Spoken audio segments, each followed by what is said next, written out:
Muitas vezes, nessa jornada da maternidade, nos encontramos sozinhas, em meio de um mar escuro, à noite. Eu acredito que se cada uma de nós acender a sua lanterna, a gente já não se sentirá mais sozinha e não ficará mais tão escuro. Essa é minha lanterna para você, dizendo que eu também estou aqui e que eu te vejo.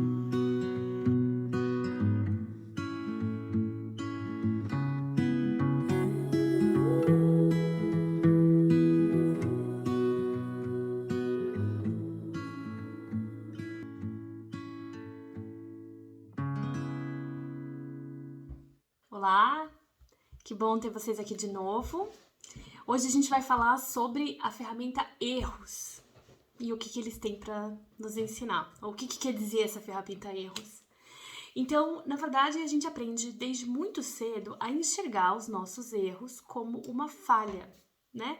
Algo que gera uma frustração em nós, nos nossos pais, nas pessoas que estão à nossa volta. Algo que algumas vezes até pode gerar punições, retaliações, sermões e sentimentos de inadequação em relação a quem a gente é e no lugar que a gente ocupa. Mas, gente, os erros são essenciais no processo de aprendizagem.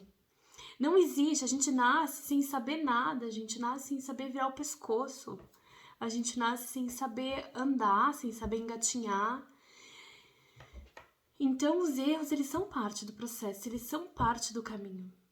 Quem não tenta, não erra, né? Quem não tenta fica lá no seguro sem errar, ok. Mas quando a gente tá tentando alguma coisa nova, especialmente, lógico que a gente vai errar muito. E essa ferramenta nos ajuda a lembrar disso, que o erro é parte do processo.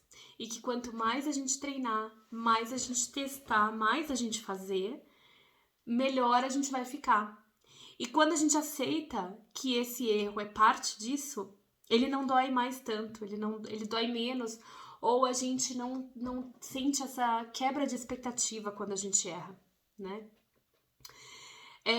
Quando a gente considera o erro algo que precisa ser evitado, a gente bloqueia a aprendizagem, né? E isso até quando a gente estuda administração, isso não é só em relação às crianças, quando a gente estuda administração, vai estudar lá a gestão de processos e tal. Os japoneses, né, no processo deles de qualidade, eles identificaram muito o erro como sendo um grande farol, né, onde a gente erra e é para onde a gente tem que olhar para conseguir melhorar. Então, também se a gente entender o erro como uma oportunidade de aprender, uma oportunidade de olhar para aquilo que a gente acabou de fazer e tentar fazer diferente, e tentar entender o que foi errado, também é super importante na nossa vida, né? Lógico que a criança não tem esses processos cognitivos ainda tão formados, né? Mas eu digo pra nós, assim, eu acho que a criança não tá nem aí que ela erra, na verdade, né? Na verdade, essa ferramenta acho que é mais pra gente. Quem tem dificuldade em lidar com erro somos nós. E nós temos dificuldade em lidar com erro não só da criança, como os nossos também. Então, pra gente entender que o erro é, na verdade, uma oportunidade de aprendizagem, nos ajuda a lidar melhor com o erro que as crianças cometem. O que seria, então, um exemplo, né, disso? O que a gente pode trazer de exemplo aqui? Aqui em casa, então, teve um dia que o Arthur, aqui a gente tem uma pia alta, né? E eu, lógico, dentro desse processo todo de educação respeitosa, existe um ponto que é o que a gente encoraja as crianças, né, a terem autonomia e tal. Então, o Arthur teve a ideia, ele sozinho teve a ideia de pegar um banquinho para ele conseguir alcançar a pia e conseguir colocar água no copo. E eu tava só olhando a cena de longe, assim. E aí eu vi, então ele foi, colocou o banquinho, ele conseguiu chegar até uma altura onde ele conseguia abrir a água, e ele colocou o copo embaixo e colocou a água no copo. Só que na hora que ele for beber, na hora que ele virou, o copo derrubou tudo, derrubou nele, daí acho que ele se assustou, derrubou o copo no chão e foi aquela confusão. Eu particularmente, essa ferramenta pra mim é muito importante e é uma ferramenta que eu ainda não super assim, não se tornou automática pra mim ainda. E pra mim é muito difícil lidar com erros, especialmente quando isso gera uma frustração de que, por exemplo, no caso, ficou água pra tudo quanto é lado e a gente teve que limpar, né? Mas, como eu tenho essa noção e eu trabalho isso em mim ativamente o tempo inteiro, não só com o erro dos outros, mas com o meu próprio erro, né? Porque, de novo, a gente não dá o que a gente não tem. Se eu não aceito o erro em mim, eu não vou aceitar o erro no outro.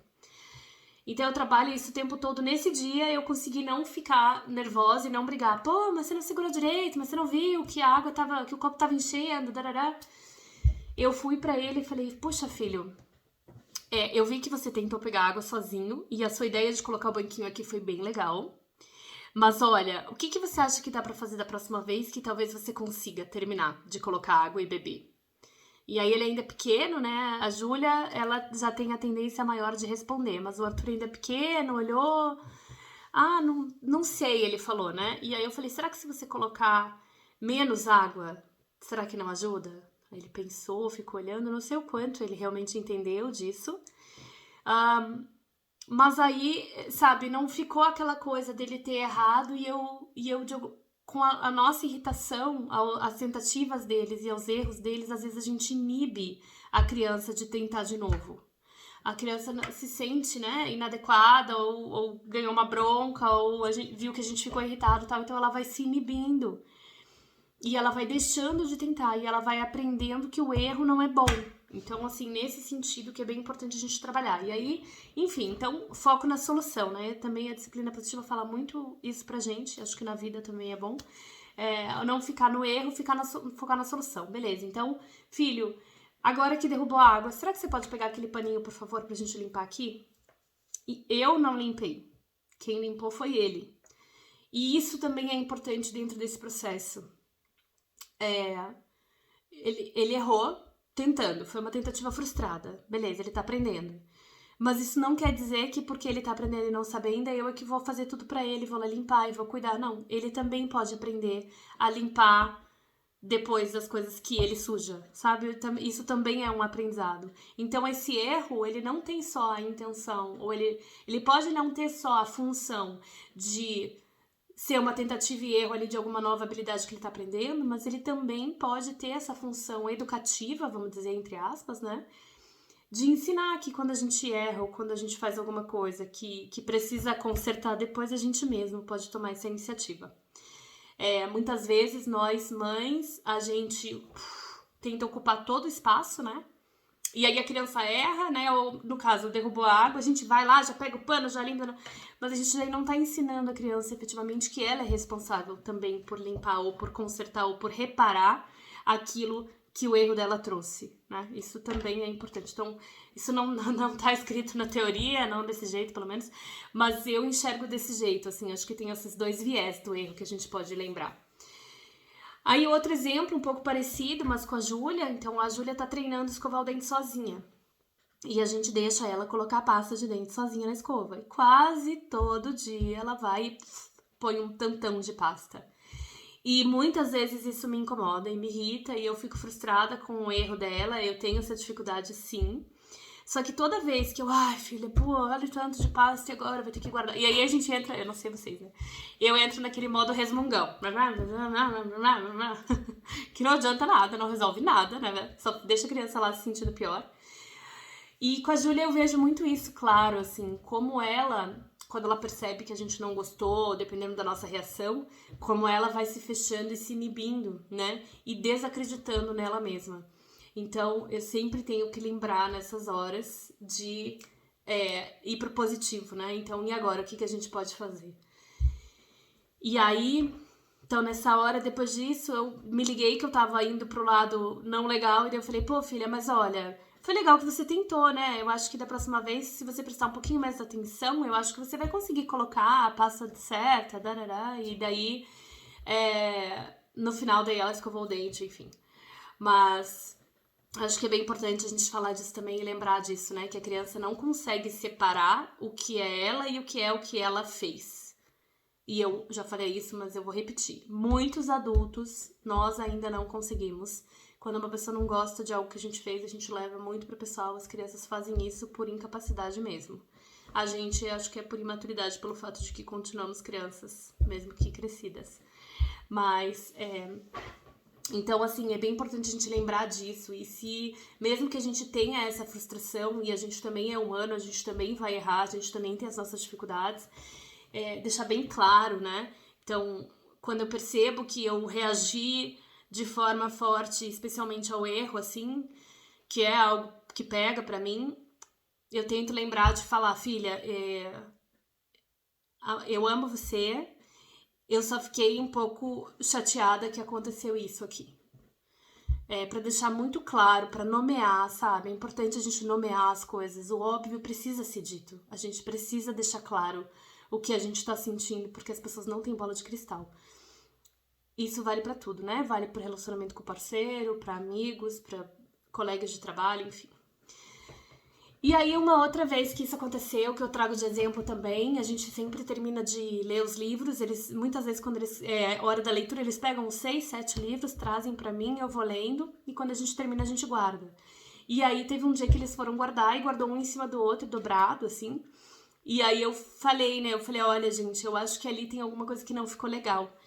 E não precisei nem falar muito forte, eles já olharam, já perceberam, já arrumaram. E isso eu acho muito bonito também, a gente dá esse tempo e essa oportunidade para eles mesmos aprenderem com os erros deles. Eles mesmos podem perceber que aquilo poderia ter sido diferente, a gente não tem que falar o tempo inteiro. Então aqui, acho que junto com essa ferramenta, vem muito a ferramenta do foco em solução, que é justamente isso, é não ficar no erro, mas o que a gente pode fazer?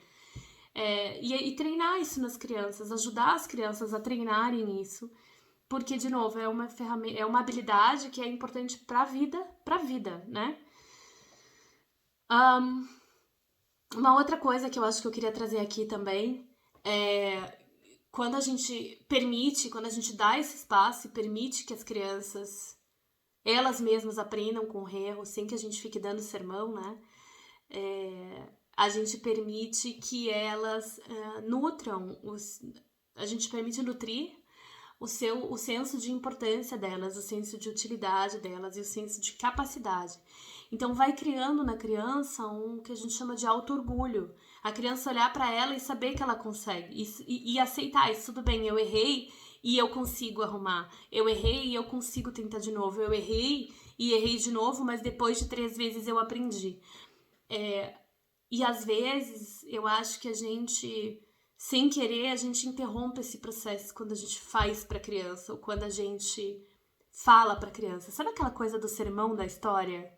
Que quando a gente estuda, quando você estuda histórias ou contos como alimento da alma, como um processo curativo, e nós somos assim, nós humanos, usamos muito as histórias para acessar arquétipos sutis, escondidos, enfim, né? Acessar esses símbolos, assim. E a gente tem sempre essa mania de achar que a história precisa ter um sermão, precisa ter um final, e não precisa. Porque quando a gente dá esse final, essa história ser aprendida, entre aspas, né? A gente interrompe também esse aprendizado da pessoa, do indivíduo que tá lendo, né? Então, acho que aqui é lembrar disso também. A gente interromper e ficar querendo dar lição de moral nos erros que as crianças cometem, acaba interrompendo um pouco o processo de aprendizagem, né? Então, cuidar pra gente não... A gente tem que tentar ao máximo, às vezes eu percebo, assim, às vezes eu penso, nossa, nós como pais, talvez uma das coisas que a gente mais tem que fazer é só tentar não atrapalhar. Só tentar não atrapalhar em colocando as nossas coisas assim nas crianças, acho que já ajuda. E é isso, então acho que a gente tem que lembrar sempre que isso é uma habilidade para a vida, que essa educação ela é voltada para esse longo prazo, né? E quanto mais a gente der esse espaço para as crianças, mais elas vão crescer acreditando nelas, mais elas vão crescer aceitando que elas não têm que ser perfeitas, o nosso amor não é condicional. Elas não têm que ser perfeitas pra gente amá-las, elas não têm que ser perfeitas para serem aceitas, elas não têm que ser perfeitas para terem um lugar especial e para conseguirem ocupar o seu lugar no mundo. E se você quiser compartilhar comigo a sua experiência, se você quiser me contar alguma coisa, por favor, manda um direct, me manda uma mensagem no Instagram, @anaflamarques com Z, que eu vou adorar escutar também o relato de vocês.